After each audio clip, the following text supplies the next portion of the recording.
Magandang araw po sa iyo, Sir Kervin, at sa lahat po ng inyong mga tagapakinig. Ako po si Elmer, 25 taong gulang, tubong Santo Tomas, Batangas.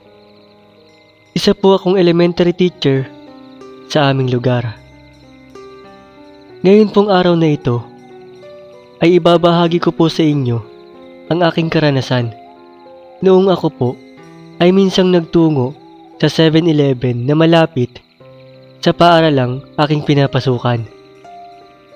Bale, ganito po yun, Sir Kervin. 4:30 na ng hapon ng mga oras na iyon. At uwian na ng mga estudyante. At dahil uwian na ng mga estudyante, ay naisipan ko po na magtungo sa 7-Eleven. Habang ako ay naglalakad sa daan, ay naalala ko ang sinabi sa akin ng mga kapwa ko guro na mayroon daw nagmumulto sa 7-Eleven tuwing hapon at nagaganap daw iyon sa mismong CR ng 7-Eleven. Nang makarating na ako sa 7-Eleven, ay nakita kong maraming customer. Ngunit may bakanting table pa naman. Kaya nagmadali na akong pumasok at umorder ng aking kakainin.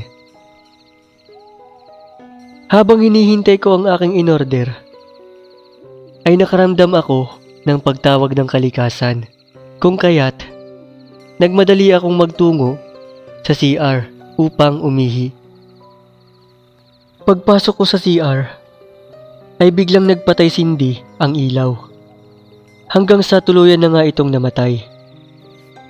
At habang ako ay umiihi, ay nakita ko ang isang lalaki sa aking kanang gilid na masama ang tingin sa akin. Maya-maya ay bigla na lang akong nagulat sapagkat bigla na lang naglaho na parang bula ang lalaki. Pagkatapos ay nagkailaw na sa loob ng CR. Dahil sa sobrang takot, ay mabilis kong tinapos ang aking pagbabanyo. Pagkatapos, ay mabilis akong lumabas ng CR at nagtungo sa aking table. Sakto namang dumating ang aking inorder, kaya naman, nakakain na ako kaagad. Habang ako ay kumakain, ay nasa isip ko pa rin yung nangyari sa CR kanina. Hanggang sa ako ay matapos kumain, ay iyon pa rin ang nasa isip ko. Matapos ko ngang kumain, ay binayaran ko na ang aking kinain. Pagkatapos, ay lumabas na ako ng 7-Eleven. Mula nga ng araw na iyon, Sir Kervin, ay hindi ko na makalimutan ang nakakakilabot na karanasang iyon. At dahil nga sa pangyayaring iyon, Sir Kervin, ay lalong tumibay ang paniniwala ko na totoo ang mga multo at kababalaghan. Hanggang dito na lamang po ang aking kwento.